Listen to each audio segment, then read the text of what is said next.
महाराष्ट्राचा अभिमान महाराष्ट्र दिन. एक काळ असा होता जेव्हा भारत पाकिस्तान यांच्यात युद्ध सुरू होतं आणि त्याच वेळी भारताचे आणि पाकिस्तानचे क्रिकेटपटू एकाच संघातून खेळत होते, एकाच ड्रेसिंग रूममध्ये असायचे. काळ बदलला, दोन्ही देशांच्यातले संबंध ताणले गेले, त्यात पुन्हा राजकारण वरचढ ठरू लागले. त्यातूनच पाकिस्तान विरुद्ध क्रिकेट खेळणं म्हणजे देशद्रोह असं वातावरण तयार केलं गेलं. संसदेत सुद्धा त्याचे पडसाद उमटू लागले. दोन्ही देशांचे संबंध आणि क्रिकेटशी संबंधित या राजकारणाचा उहापोह आपण या व्हिडिओच्या माध्यमातून करणार आहोत. नमस्कार, मी विजय चोरमारे. आपण पाहताय महाराष्ट्र दिनमान. आशियाई क्रिकेट स्पर्धा 9 ते 28 सप्टेंबर या कालावधीत संयुक्त अरब अमिरातीमध्ये खेळवली जाणार आहे. या स्पर्धेच्या निमित्तानं भारत आणि पाकिस्तान हे पारंपरिक प्रतिस्पर्धी संघ 3 सामने एकमेकांच्या विरोधात खेळणार आहेत. सध्याच्या विशेषतः पुलवामा नंतरच्या तापलेल्या राजकीय वातावरणामुळे पाकिस्तानशी क्रिकेट खेळण्याविरुद्धातलं वातावरण अधिक तापत चाललंय. त्यातच गृहमंत्री अमित शाह यांचे पुत्र जय शाह हे ICCचे अध्यक्ष असल्यामुळं त्यांना टार्गेट करण्यासाठी विरोधक सुद्धा वेगळा सूर लावत आहेत. पाकिस्तान दहशतवादाला खतपाणी घालतोय आणि भारतात विध्वंसक कारवाया घडवून आणतोय. अशा देशाशी क्रिकेट सुद्धा खेळू नये अशी भूमिका सर्वप्रथम शिवसेना प्रमुख बाळासाहेब ठाकरे यांनी घेतली होती. त्या संदर्भात शिवसेना कमालीची आक्रमक होती. त्यांचा त्यावेळचा युतीतला पक्ष असलेल्या भारतीय जनता पक्षाची भूमिका मात्र तशी नव्हती. खेळ आणि राजकारण यांची गल्लत करू नये, कला आणि राजकारण यांची गल्लत करू नये अशी भूमिका भाजपचे त्यावेळचे नेते अटल बिहारी वाजपेयी मांडत होते. मात्र शिवसेना आणि शिवसेना प्रमुख बाळासाहेब ठाकरे आक्रमक होते. याच सुमारास 1991 मध्ये मुंबईत वानखेडे स्टेडियमवर भारत आणि पाकिस्तान यांच्यातला सामना होणार होता. पाकिस्तानशी खेळू नये अशी बाळासाहेब ठाकरे यांची भूमिका असली तरी त्यावेळच्या केंद्र सरकारची तशी भूमिका नव्हती. त्यांनी क्रिकेटशी संबंध असलेले जे भारत पाकिस्तानचे होते ते तसेच सुरू ठेवलेले होते. त्यावेळी शिवसेनेचे मुलुंडमधले एक नेते शिशिर शिंदे यांनी शिवसैनिकांच्या सह जाऊन सामन्याच्या आधी वानखेडे स्टेडियमची खेळपट्टीच उकरली. ते तेवढ्यावरच थांबले नाहीत तर त्यांनी त्या उकरलेल्या खेळपट्टीवर ऑइलही टाकलं, जेणेकरून ती दुरुस्त करता येऊ नये आणि त्यावर पुन्हा सामना खेळता येऊ नये. या एका कृतीमुळे शिशिर शिंदे यांचं नाव देशभर गाजलं. सामना मुंबईत होऊ शकला नाही. तो पुन्हा प्रचंड बंदोबस्तात दिल्लीत खेळवण्यात आला. आपल्याला आठवत असेल की 2008च्या मुंबईवरील दहशतवादी हल्ल्यानंतर भारत पाकिस्तान द्विपक्षीय मालिका बंद झाल्या. दोन्ही संघ फक्त ICC म्हणजे जागतिक आणि ACC म्हणजे आशियाई स्पर्धेतच एकमेकांच्या समोर उभे टाकतात. त्यावेळी अपवाद वगळता दोन्ही संघातील खेळाडू परस्परांमधील सौहार्द जपण्याचा कसोशीने प्रयत्न करतात. भारत आणि पाकिस्तान संघामध्ये चॅम्पियन्स ट्रॉफीच्या निमित्ताने यावर्षी एक लढत झाली होती. हा सामना दुबईत झाला होता. या सामन्यात भारतानं पाकिस्तानला हरवलं होतं. भारतीय संघ 2008 मध्ये पाकिस्तानला गेला होता. त्यानंतर भारतीय संघानं पाकिस्तानचा दौरा केलेला नाही. त्यावेळी 3 सामन्यांची कसोटी मालिका भारतानं 1-0 अशी जिंकली होती. भारत पाकिस्तान मधले ताणलेले संबंध, समाज माध्यमांच्यावर दोन्ही देशाच्या लोकांमध्ये चालणारे युद्ध याचा राज्यकर्त्यांच्यावर दबाव असतो. त्यामुळे पाकिस्तानशी कुठेही कसलेही सामने खेळू नयेत अशी भूमिका काही घटक आक्रमकपणे मांडतात.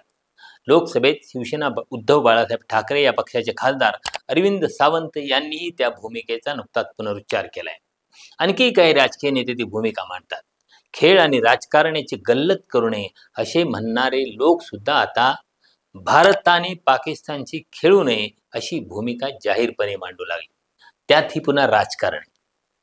गृहमंत्री अमित शाह यांचे पुत्र जय शाह हे आंतरराष्ट्रीय क्रिकेट परिषदेचे म्हणजे ICCचे अध्यक्ष आहेत. त्यांच्या नेतृत्वाखाली त्या सगळ्या स्पर्धा खेळवल्या जातात. त्यामुळं अमित शाह यांना कोंडीत पकडण्यासाठी भारत पाकिस्तान सामन्यांचा विषय काढला जातो, त्या आक्रमकपणे मांडला जातो आणि त्याद्वारे अमित शहा यांना डिवचण्याचा प्रयत्न केला जातो.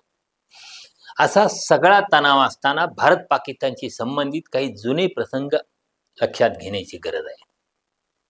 म्हणजे 1971 साली भारत आणि पाकिस्तानमध्ये युद्ध सुरू होतं. त्यावेळी दोन्ही देशाच्या क्रिकेटच्या खेळाडूंनी तब्बल 4 महिने ड्रेसिंग रूम शेअर केली होती. त्यावेळी ऑस्ट्रेलियामध्ये वर्ल्ड 11 विरुद्ध ऑस्ट्रेलिया अशी मालिका सुरू होती. त्यावेळी वेस्ट इंडिजचे दिग्गज क्रिकेटपटू गॅरी सोबर्स यांच्या नेतृत्वाखाली 17 जणांच्या वर्ल्ड 11 संघात 6 पेक्षा जास्त खेळाडू भारतीय उपखंडातले होते. त्यामध्ये सुनील गावस्कर, बिशन सिंग बेंदी आणि फारुख इंजिनियर या भारतीय खेळाडूंचा समावेश होता. तर झहीर अब्बास, इंतिब खान आलम आणि आशिफ मसूद या पाकिस्तानी खेळाडूंचा सहभाग होता. या मालिकेत जवळपास 6 पेक्षा अधिक सामने दोन्ही संघांचे खेळाडू एकाच संघातून खेळले. 1971 साली पाकिस्तानकडून वेगळा होत बांगलादेश हा नवा देश बनला. तोच हा काळ होता. त्यावेळी किती तणाव असेल याची कल्पना केलेली बरी. सुनील गावस्कर यांनी आपल्या सनी डेज या पुस्तकात त्या संदर्भात लिहिले, इतकं सगळं घडत होतं तरी सुद्धा भारत आणि पाकिस्तानचे खेळाडू यांच्यामध्ये कोणताही तणाव नव्हता असं त्यांनी म्हटले. गावस्कर यांनी लिहिले, आम्ही जवळपास रोजच संध्याकाळी एका पाकिस्तानी मालकीच्या रेस्टॉरंटमध्ये जेवायला जायचो. मालक वेगवेगळ्या रेडिओ न्यूज बुलेटिन्समधून बातम्या ऐकायचा आणि ते पेपर नॅपकिनवर उर्दूत लिहून इंतिब खानला देत असे. इंतिब खान त्या बातम्या वाचायचा आणि तो पेपर चुरगाळून फेकून द्यायचा. गावस्कर लिहितात, मैदानाबाहेर वातावरण काळजीत टाकणारं होतं, पण आम्ही तणाव न घेता वातावरण हलकं फुलकं ठेवण्याचा प्रयत्न करत होतो. आणखी एका गोष्टीचा संदर्भ गावस्करांनी दिलाय, म्हणजे ते फारुख इंजिनियर आणि बिशन सिंग बेदी त्यावेळी त्या संघातून खेळत होते. तर फारुख इंजिनियर यांचं घर मुंबईत समुद्रकिनाऱ्यावर होतं. त्यामुळं त्यांना पत्नी आणि मुलांच्या सुरक्षिततेबाबत काळजी वाटत होती. त्यांना इंग्लंडमधल्या लँकेशायरच्या घरी राहण्यास पाठवण्याचा विचार करत असल्याचं इंजिनियर यांनी एका स्थानिक पत्रकाराला सांगितलं होतं. ते ऐकून बिशन सिंग बेदी निराश झाले होते, कारण त्यांचं घर तर भारत पाकिस्तान सीमेजवळच्या अमृतसरमध्येच होतं. त्यांनी त्यावेळी पत्रकारांशी बोलणंच टाळलं असं गावस्कर यांनी लिहिलेलं आहे. दोन्ही देशांच्या मध्ये 2 युद्ध झाली, पण खेळाडूंच्या व्यक्तिगत संबंधामध्ये कधीच अडथळा आला नाही. असं सगळं असतानाही 30 जुलै 2004 रोजी पाकिस्तानचा माजी क्रिकेटपटू जावेद मियांदादनं शिवसेना प्रमुख बाळासाहेब ठाकरे यांची भेट घेतली. दिलीप वेंगसरकरच्या मध्यस्थीने ही भेट झाली होती. त्यानंतर प्रसारमाध्यमांशी बोलताना बाळासाहेब ठाकरे यांनी जावेद मियांदादचं कौतुक केलं होतं. जावेद मियांदादनं 1986 मध्ये चेतन शर्माच्या गोलंदाजीवर शेवटच्या चेंडूवर षटकार खेचून पाकिस्तानला विजय मिळवून दिला होता.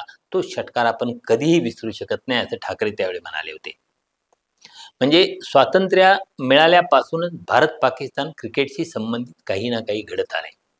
म्हणजे 1947 मध्ये फाळणीनंतर भारत आणि पाकिस्ताननं 5 वर्षे आंतरराष्ट्रीय क्रिकेट सामना खेळला नाही. 1952 मध्ये पाकिस्ताननं भारताचा दौरा केला. 1965 आणि 71च्या युद्धांच्या कालावधीत दोन्ही संघ बरीच वर्षे एकमेकांचे खेळले नाहीत. 1978ला दोन्ही देशांमधले क्रिकेट पुन्हा सुरू झालं. ते पुढे 2-1 दशकं सुरू होतं.